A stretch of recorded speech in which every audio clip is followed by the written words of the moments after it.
PR পদ্ধতি নিয়ে যেখানে জামাত এনসিপি অনেক লড়াই করেছে যে পিআর পদ্ধতির মাধ্যমে নির্বাচন হবে, কিন্তু বিএনপি একাই বলতেছে যে পিআর পদ্ধতির মাধ্যমে নির্বাচন হবে না, পিআর পদ্ধতির মাধ্যমে কিছু ত্রুটি থেকে যায়। আর এ কারণেই মূলত পিআর পদ্ধতিতে সম্ভবত নির্বাচন হবে না। তবে এই নিয়ে পিআর পদ্ধতির দাবি দেওয়া বন্ধ দেখা যাচ্ছে এনসিপির পক্ষ থেকে, আবার জামায়াতের পক্ষ থেকে। তারা এখন আর পিআর পদ্ধতি নিয়ে কথা বলতেছে না। তবে এর মধ্যেই আবার রেজভি বলেছে যারা পিআর দাবি করে তাদের উদ্দেশ্য সন্দেহজনক। বিস্তারিত জানবো বন্ধুরা, সাথেই থাকুন।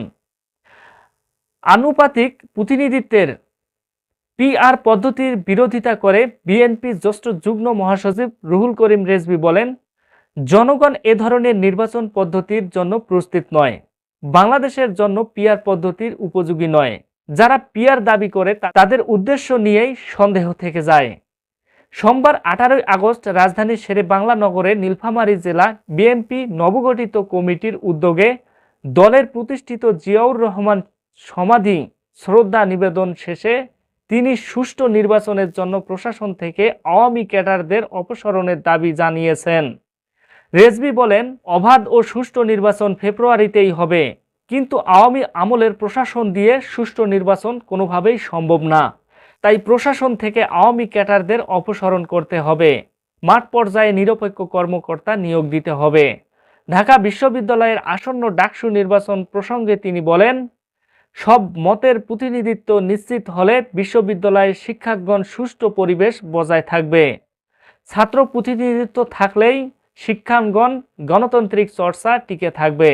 নীলফামারীর বিএনপি নেতাকর্মীদের উপর নিপীড়নের প্রসঙ্গ টেনে রেজভি বলেন, নীলফামারীর এমন একটি জেলা যেখানে বিগত 16 বছর আন্দোলন সংগ্রাম করতে গিয়ে অসংখ্য নেতাকর্মী হত্যা, গুম, খুনের নির্যাতনের শিকার হয়েছেন।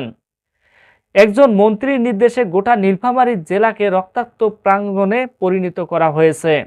তিনি আরও অভিযোগ করেন, শেখ হাসিনার এমন একটি রাজস্ব কায়েম করেছেন যাতে কেউ একটি শব্দও করতে না পারে। আওয়ামী লীগের ব্যবসায়ীরা 40,000 কোটি টাকা এবং তাদের রাজনৈতিক নেতারা লক্ষ লক্ষ কোটি টাকা পাচার করছে।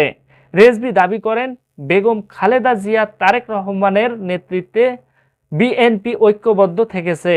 এ সময় বিএনপির যুগ্ম মহাসচিব হাবিব উন নবী খান সোহেল, নীলফামারী জেলা বিএনপির আহ্বায়ক মীর সেলিম, সদস্য সচিব সাইফুল্লাহ রুবেল, কেন্দ্রীয় নির্বাহী কমিটি সদস্য শারিয়ার ইসলাম চৌধুরী তুহিন সহ দলের অন্যান্যরা নেতাদের সাথে উপস্থিত ছিলেন। বন্ধুরা, আপনারা পিআর পদ্ধতিকে কিভাবে দেখতেছেন? পিআর পদ্ধতির মাধ্যমে যদি নির্বাচন হয় তাহলে কি কি সুবিধা হবে এবং কি কি অসুবিধা হবে? আপনার যদি এই বিষয়টি জানা থাকে তবে অবশ্যই কমেন্ট করে জানিয়ে দিবেন।